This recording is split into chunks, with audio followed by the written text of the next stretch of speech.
One Aussie we do like, actually, and I do like him a lot, as a matter of fact, is Brett McKay, the Roar out of Canberra. And he joins us to talk about Hamish McLennan. But before we do, Brett, I'm hoping that you were up all night watching that, pal. Yep, sure. Let's say that. Let's certainly not tune into the fact that I'd fallen asleep twice in the first 10 overs and bailed at 3 for 60. Let's say that I watched the whole thing. Yeah, look, it's okay, though. I mean, it's in the middle of the night. We got a new puppy over the weekend, and so the little sod's up every couple of hours. So it's kind of, again, it's a bloody hard time to be awake. But what do the Australian cricket team have, mate? Because it is just a level of excellence. They don't raise the bar, they set the bar. Yeah, look, it was an extraordinary performance, wasn't it? And I know I was not alone in seeing the decision at the toss. Bowling.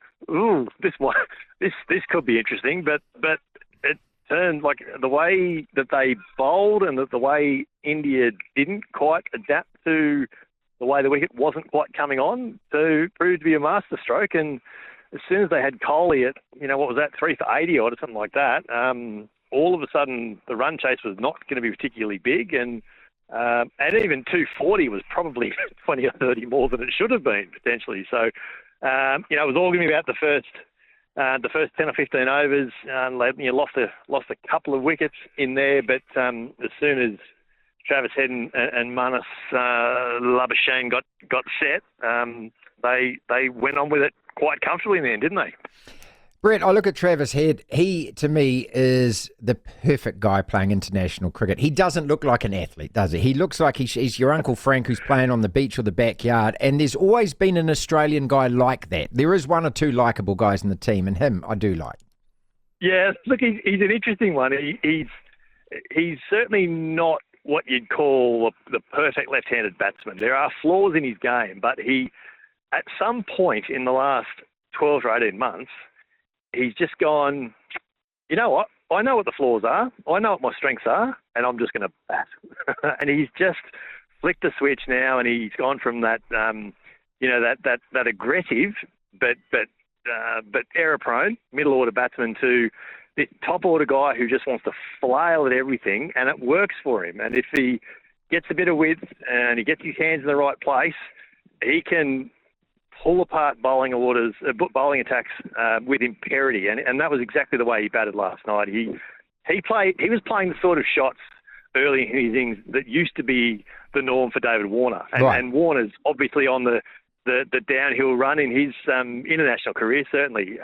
But Travis Head is very much in the middle of his game right now, and the transition, as I say, from middle order to top order dasher has been a very, very successful one, and from an Australian point of view, long may it continue, mate.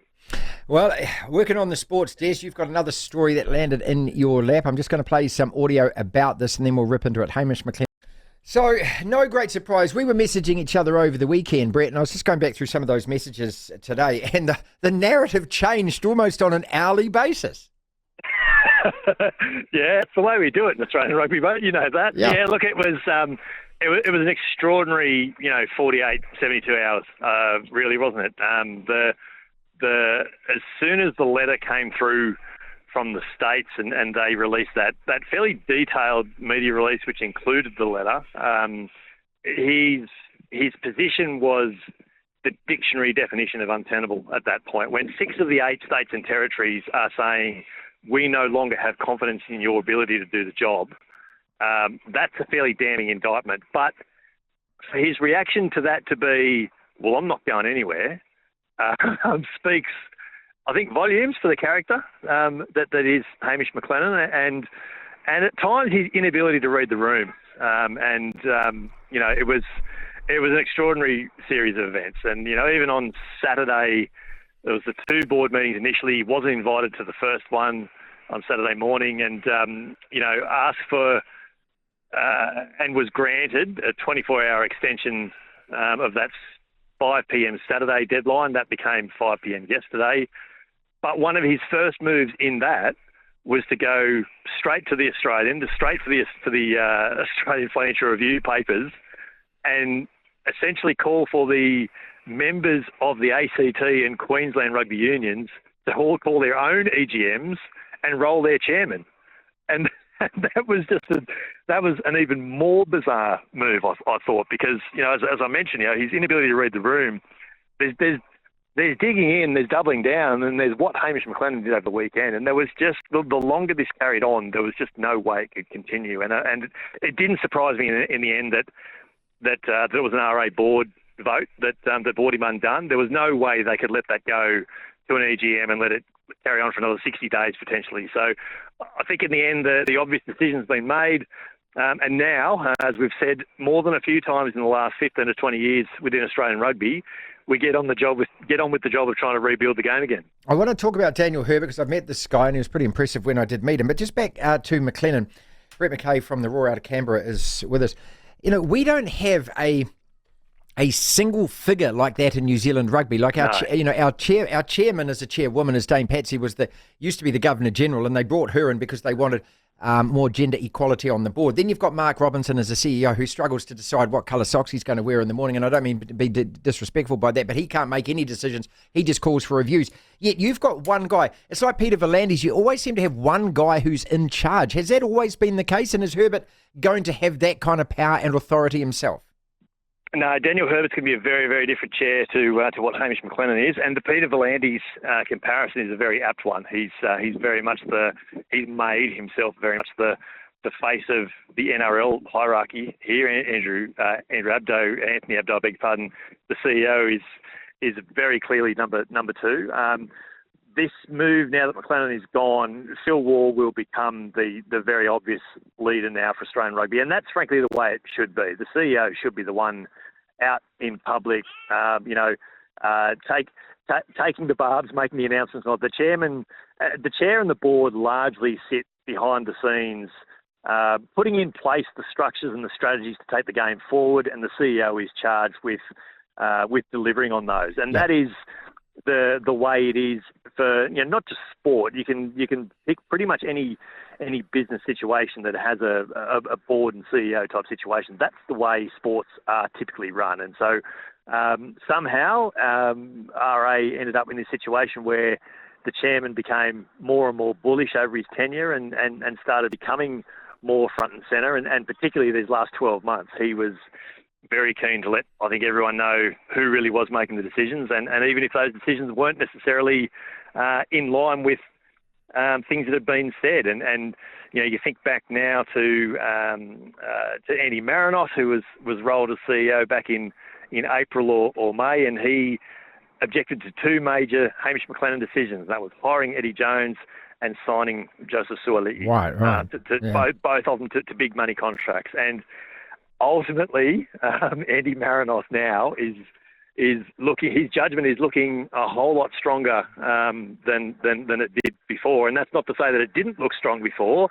He was just never allowed to show any sort of opposition to the chairman. And now all of a sudden, states have decided, you know what, enough's enough. And through a gradual build-up of everything, it's not just the centralisation. It's not just the Wallabies' performance. It's not even just hiring Eddie Jones on a 5-year contract that he didn't see 9 months out of. It's a multitude of things. Yeah, for the minor states, South Australia, Tasmania, Western Australia, not the Western Force, but Western Australia, the Northern Territory, they were in line to get extended programs that they could implement at community level, and then were suddenly told when the private equity interests walked away that, we're sorry, guys, that money is just not there and we can't give it to you. And so that was programs that they couldn't deliver to their grassroots games in their state. So that's for the smaller states who don't have the professional game to draw money in.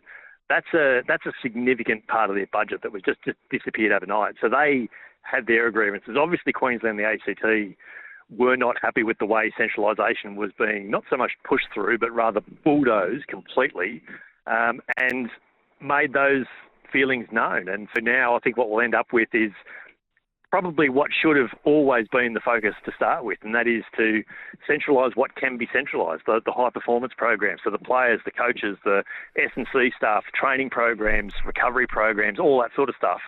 And, the states will still run their Super Rugby programs themselves. And that's the way it should be. You can't tell me that the best way to market a game in Canberra or Brisbane or Perth or Melbourne is out of an office in Sydney. That doesn't make sense to me at any level. Now I think we'll get to a common sense point of view. And I actually think that the HP centralisation might actually go through faster now than it might have before. A couple of quick questions, we'll let you go. And I know that you're very busy today with this story. Brett McKay out of the Raw Canberra. The future of Swahili, does that contract stay in place? And also the cross-code war, is it going to continue? Are Rugby Australia going to do this bombastic, we're going to poach all your players things, or is the head going to be pulled in under Daniel Herbert? No, they've already, in fact, pulled the pin on that. Phil Ward had made the comment earlier last week that there'll be no more NRL raids. That just can't continue now. And that was maybe the first step in Phil Ward maybe taking a little bit more control and of Hamish McLennan's narrative being watered down, because he was very bullish about this. He was the one leading the charge, saying, we do want Cam Murray, we do want Nathan Cleary, we do want Angus Crichton, and none of those guys. Nathan Cleary was never going to come over, but Angus Crichton never got an offer from Rugby Australia. Cam Murray never even got a phone call from Rugby Australia. So there was lots of rhetoric and no delivery on that. But that idea is now dead in the water. There'll be no more on that.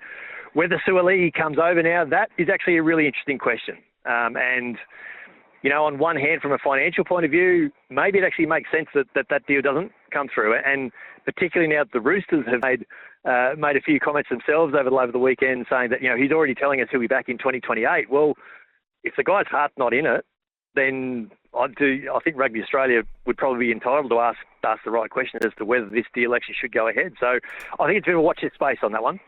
Brett, thank you so much for that, mate. Appreciate it. We'll probably be in touch later in the week, because this is a moving feast of a story, is it not? Hamish McLennan out of Rugby Australia, ousted overnight.